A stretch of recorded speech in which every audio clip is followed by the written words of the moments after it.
안녕하세요. 이희건입니다. 여러분, 오늘은 제가 어제 끝난 FOMC 회의 분석, 그리고 둔화된 미국 소비자 물가 분석, 이걸 분석을 해서 2023년 상승 랠리가 나오는 이유를 설명을 드릴게요.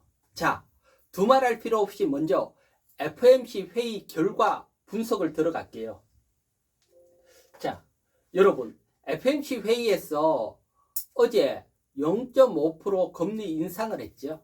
사실 금리를 얼마 인상을 했다 이거보다는 누구나 0.5% 인상을 할 걸 알고 있었으니까 실제로 중요한 것은 점도표입니다. 그리고 끝나고 난 뒤에 제롬 파월 의장의 기자회견, 그리고 경기 전망, 이것이 훨씬 중요하죠. 따라서 이걸 분석을 해야지 향후 금리를 어떻게 움직이고 미국 경제가 어떻게 움직일지, 그리고 시장이 2023년 어떻게 될지, 제가 2023년 왜 상승 랠리가 나오는지 이걸 분석을 해서 설명을 드릴 겁니다. 자, 지금 여러분들이 보시는 것은 점도표입니다. 지금 이게 점도표인데, 점도표라는 것은 다른 게 아니고 말 그대로 도표에 점을 찍는 겁니다.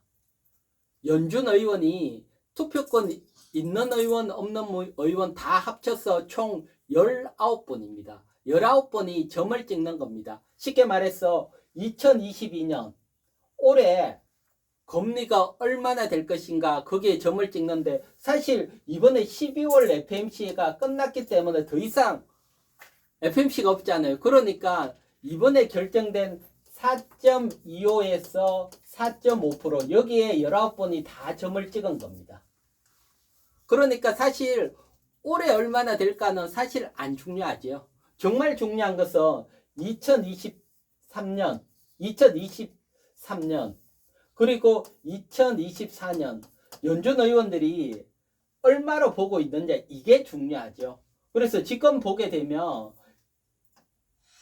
2023년, 여기가 2023년도에 많은 연준 의원들이 가장 많이 평균적으로 찍었는 게 5.0%에서 5.25%, 여기에 많은 점도표입니다. 그래서 내년에는 미국 금리 상단이 5%가 넘어간다, 이렇게 찍었고요. 그 다음 2024년은 오히려 많은 점들이 밑에 있죠. 이건 4.0%에서 4.25% 금리를 인하한다. 이 얘기는 내년에 미국 금리 인상이 끝이 나고 후내년부터는 금리 인하를 하고, 그리고 그 다음에도 인하를 한다, 이걸 나타내는 겁니다. 사실 내년 금리 상단이 얼마냐, 이것도 중요하지만 그거보다 더 중요한 것은 내년에 금리 인상이 끝난다는 겁니다. 이게 끝나게 되면 사실 돈들은 빨리 움직이게 되고요. 여기에서 하나 더, 연준에서 바라보는 내년 경기 전망은 어떻게 바라보는지 그것까지 한번 살펴보도록 할게요. 내년 경기 전망입니다.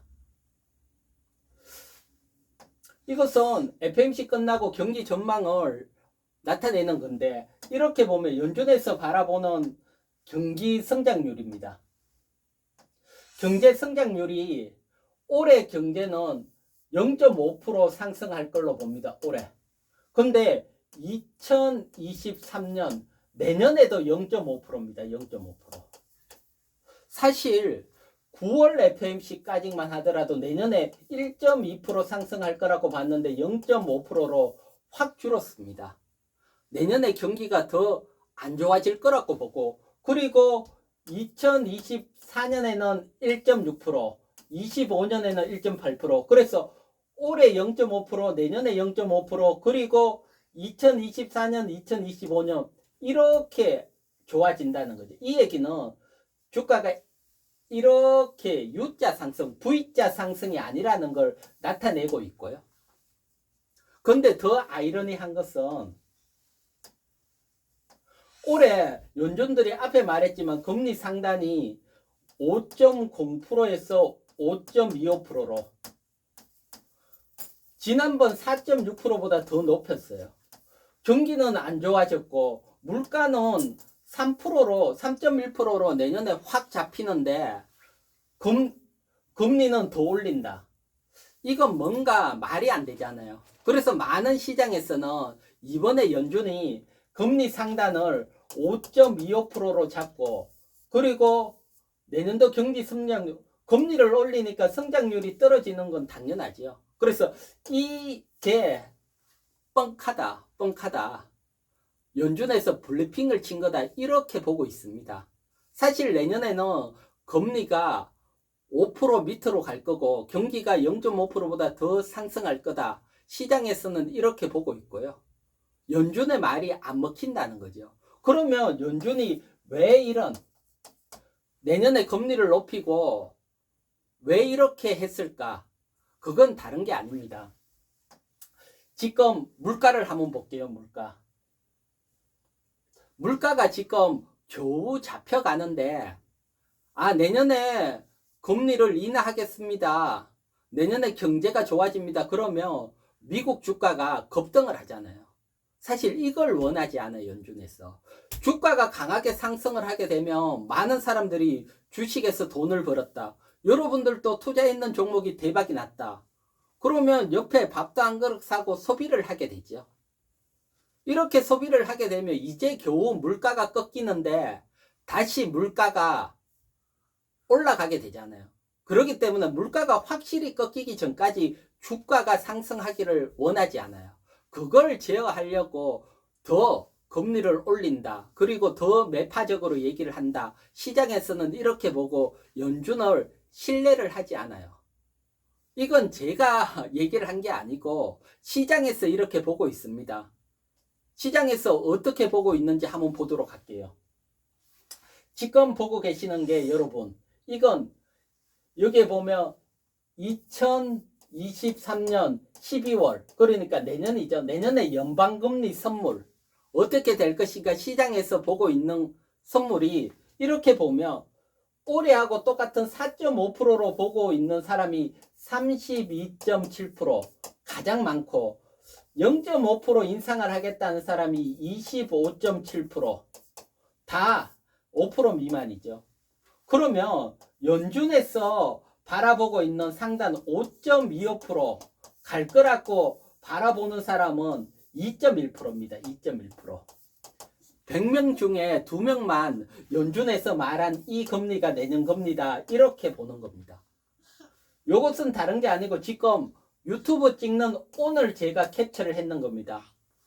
밤에 연준에서 점도표를 통해서 2023년 12월 달에 금리가 5.0%에서 5.25% 될 거다 이렇게 발표를 했는데 시장에서는 그건 뻥카지 그렇게 안 가지 그러면서 한 2명만 그까지 가겠다. 연준의 말이 안 먹힌다는 거죠. 그건 자세히 보면 물가가 가파른 속도로 내년에 떨어질 거고 그러면 금리를 올리고 싶어도 못 올린다. 그러니까 금리 상단이 올리더라도 인하를 한다. 시장에서는 그렇게 보고 있고 그렇게 되면 시장은 상승을 할 수가 있고요. 그러면 우리가 소비자 물가 둔화되게 발표된 소비자 물가가 어떻게 됐는지 물가를 살펴봐야 되죠. 소비자 물가 한번 볼게요. 지금 보고 계시는 게 미국 소비자 물가입니다. 소비자 물가 보면 사실은 오랫동안 2% 여기가 2%입니다. 2% 선에서 관리가 되다가 작년부터 확 튀어 올랐죠. 그리고 올해 6월 달에 9.1% 피크를 치고 확 떨어지고 11월 달에 7.1%입니다. 10월 달에 7.7%, 11월 달에 7.1% 확연하게 둔화가 됐죠. 둔화. 하지만 아직도 7%니까 연준이 목표로 하는 2%보다는 상당히 높습니다. 그런데 이게 왜 내년 되면 물가가 확 떨어지는지 세부 항목을 한번 볼게요. 세부 항목. 7.1% 발표되면서 세부 항목도 같이 발표가 되니까 그 항목들을 한번 볼게요. 세부 항목입니다. 11월 미국 물가가 7.1% 발표될 때 세부 항목을 보면 일단 식료품입니다. 식료품은 거의 비슷하고 10월 달에 10.9%에서 10.6% 살짝 줄어들었습니다. 사실 식료품 물가는 잘 안 떨어져요. 여러분들도 뭐 일례로 뭐 라면 가격 한번 인상되면 인하는 안 하잖아요. 그리고 식당에서 음식 가격 한번 올리면 인하는 잘 안 하잖아요. 그러니까 잘 안 떨어져요. 대신 매년마다 가격을 올리지는 않잖아요. 그러니까 이것도 시간이 지나면 작년에 올렸기 때문에 올해 안 올린다고 보면 시간이 지나면 얘는 떨어지게 되죠. 작년하고 비교가 되니까요. 그래서 소비자 물가도 시간이 지나면 잡히게 되고요. 그 다음에 에너지하고 휘발유입니다. 여기 에너지 휘발유. 얘는 확 떨어졌습니다. 이때까지만 해도 32.9인데 지금 보면 13.1. 에너지 휘발유는 유가하고 영향이 있는데 여러분 WTI 차트 보면 작년 3월 달에 정말 130달러, 작년 3월입니다. 올해 3월입니다. 올 3월. 3월 달에 130달러 최고점 찍었지만 지금 70달러 선이죠. 70달러죠. 확연히 떨어졌으니까 에너지 휘발유 가격도 떨어지고 있고요. 잡히고 있고. 그 다음에 신차, 중고차는 아예 마이너스로 바뀌었습니다. 이제 꺾였다는 거죠. 마이너스로 물가가. 그 정도로 자동차 가격도 하락을 하고 있고요. 그런데 문제는 이 주거비입니다. 주거비.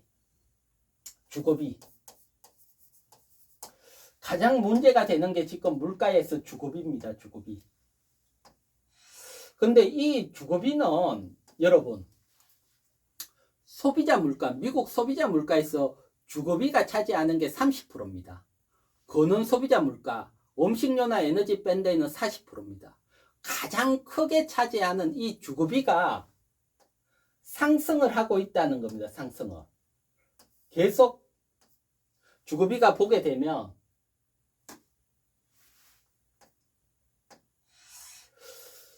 7월부터 7월 5.7, 6.2, 6.6, 6.6, 6.9, 11월 달 때도 7.1 상승을 했습니다. 상승. 가장 포지션이 큰 30%짜리가 상승을 하니까 사실 물가는 다른 데는 막 꺾이고 있는데 큰 포지션이 올라가니까 물가가 생각보다 확 안 꺾이는 거죠. 하지만 여러분 이 주거비가 만약에 상승을 하고 있는데 얘가 꺾인다, 얘 맞아. 그러면 물가는 빠른 속도로 확 꺾이게 됩니다. 그러면 이 주거비가 언제 꺾일 것인가? 이것도 어느 정도 시장에서는 나와 있죠. 주거비가 언제 꺾일지 한번 볼게요. 주거비가 꺾이는 시점은 이렇게 볼게요. 주거비에서 가장 큰 포지션을 차지하는 게 임대료입니다. 임대료를 보게 되면 이 붉은색 지금 이렇게 계속 상승을 하고 있죠. 이게 소비자 물가 CPI에서 임대료입니다. 임대료. 지금 앞에 보듯이 CPI에서 주거비가 상승하듯이 임대료가 상승을 하고 있고요. 대신 이 하늘색 이건 진로 임대료입니다. 진로라는 것은 미국 가장 큰 부동산 플랫폼이고요. 실제로 임대료 가격이 계약되는 걸 나타내는데 얘는 꺾였죠. 그러면 왜 이런 시차가 생기느냐? 시차가 생기는 것은 이렇게 보면 됩니다. 여기서부터 임대료가 꺾였지만 앞에 계약한 사람들은 여기 꺾였다고 깎아주지는 않잖아요. 그렇기 때문에 얘하고 평균을 내는 거니까 주식으로 따지면 주가가 이렇게 상승을 하게 되면 평균 가격 21일 평선은 이렇게 뒤따라가서 이렇게 꺾이죠. 그래서 이 시간차가 있죠. 시간차가. 그래서 여기서 꺾였는 게 올해 4월입니다. 4월.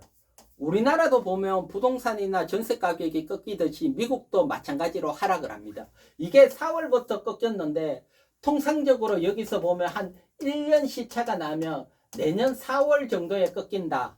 하지만 평균을 보더라도 너무 가파르게 이렇게 꺾였잖아요. 그러면 4월까지 가지 않고 빨리 꺾이게 되죠. 그래서 일각에서는 빠르면 2월 전후에 임대료 가격이 꺾인다.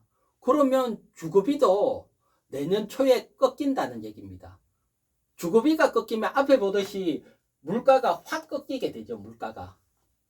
그러면 지금 물가가 확 꺾이게 되면 금리를 올리기는 힘들잖아요. 얘기하듯이.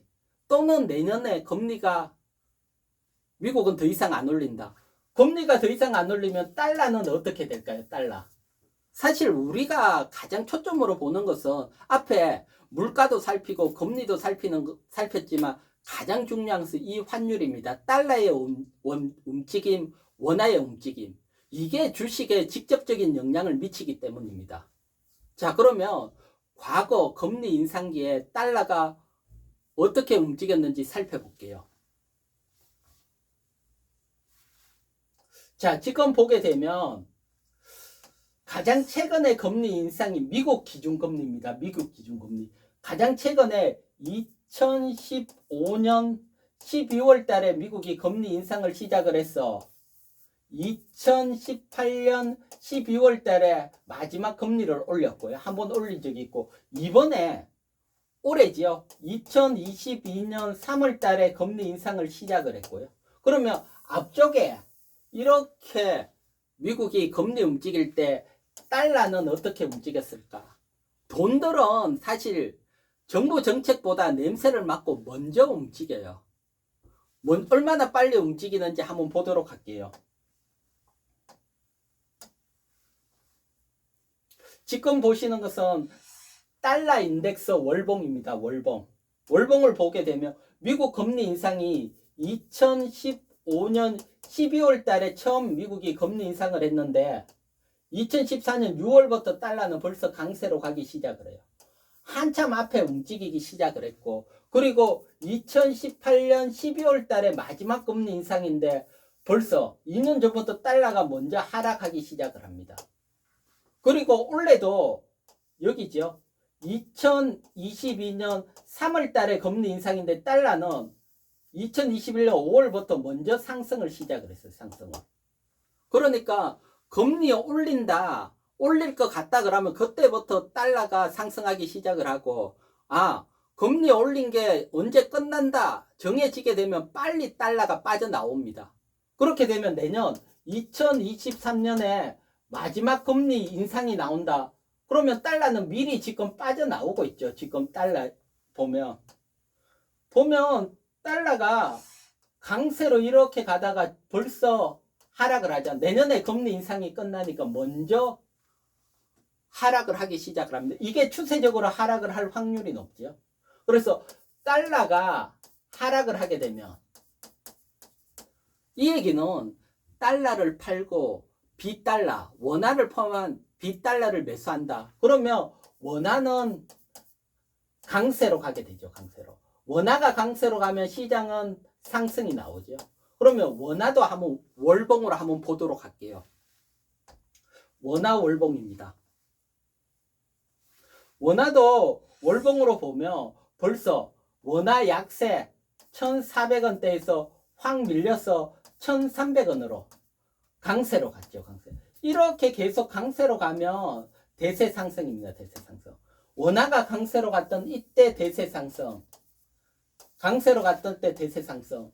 여기 이렇게 2003년도부터 2007년 강세로 갈 때 대세 상승. 근데 이때는 위기랐죠. 위기. 2008년 금융위기, 코로나 위기. 위기에서 강세로 갔을 때는 제로금리에 시중에 돈을 풀었지만 지금은 그게 아니죠. 반대로 금리 인상을 하고 돈을 푼 걸 걷어들이죠. 그건 이때입니다. 이때하고 비슷하죠. 그래서 이번 이 상승장은 이때 실적 장세입니다. 돈을 풀었던 금융 장세가 아니고 실적 장세로 상승을 하게 됩니다. 실적 장세는 점진적이고 지루하게 오랫동안 상승을 하는 거죠. 원화가 강세로 가면서. 그러면 이때 2003년도부터 2007년 우리 코스피 지수는 어떻게 움직였을까요? 살펴보도록 할게요. 자, 이게 이제 앞으로 여러분들에게 내년부터 일어날 일이 되는 거죠. 앞에 2003년에서 2007년 원화가 대세적으로 강세로 갔고 지금도 대세 강세의 초입이고 비슷하겠죠. 자, 살펴보기 전에 바로 여러분, 제가 FMC 분석을 하고 미국 물가 분석을 싹 해드리잖아요. 사실 다른 유튜브 어느 유튜브보다도 정확하고 빠르게 해드리잖아요. 그래서 저와 함께 중요한 사건 계속해서 분석을 하고 그리고 같이 부자로 가실 분들은 여기 빨간색 구독이 있습니다. 구독 눌러주시고요. 그래야지 계속 이슈가 있을 때마다 좋은 정보 여러분들이 바로바로 보실 수가 있잖아요. 지금 구독 누르는 시간입니다. 자, 구독 누르셨다면 좋아요까지, 구독 회원님은 좋아요까지 부탁드릴게요. 자, 그러면 2003년에서 2007년 시장이 어떻게 움직였는지 한번 보도록 할게요.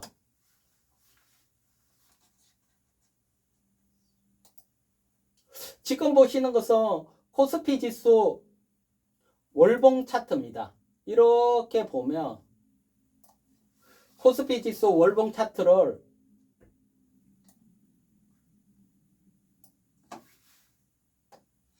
이렇게 보면 2003년 약 500포인트입니다. 500포인트. 2007년 고점 2000포인트입니다. 2000포인트. 500포인트에서 2000포인트까지 400% 상승을 했습니다. 원화가 강세로 가면서 대세 상승 1년, 2년, 3년, 4년, 5년 5년 동안 지루한 대세 상승이 나오면서 크게 갔죠. 이게 내년부터 시작이 되는 시점입니다. 지금 그러면 차트 지금 위치 한번 볼게요. 월봉 위치 지금 위치를 보게 되면 미리 경기가 안 좋다고 해서 미리 조정을 받았고요. 시장이 미리 조정을 받았고 그렇게 되면 주가는 사실 선행을 하는 거죠. 그래서 상반기에 보통 안 좋고 하반기부터 좋아지고 2024년, 2025년 경제가 계속 성장이 된다.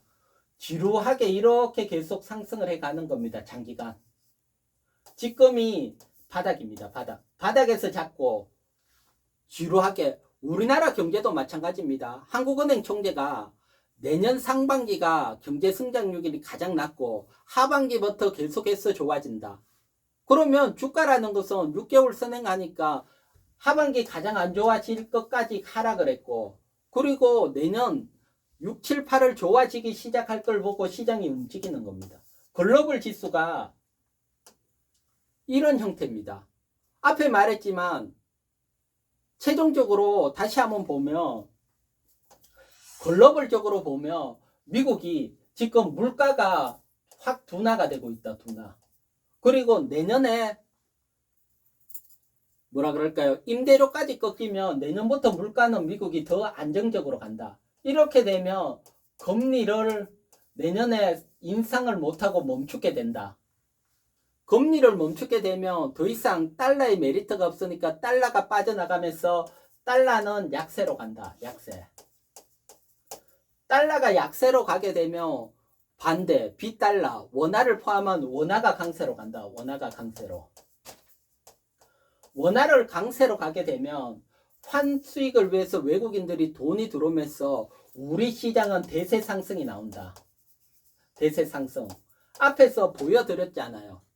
2003년에서 2007년 실적 장세 대세 상승일 때 코스피 지수 500포인트에서 2000포인트 400% 상승하듯이 이번에도 이런 대세 상승의 이제 시작이다.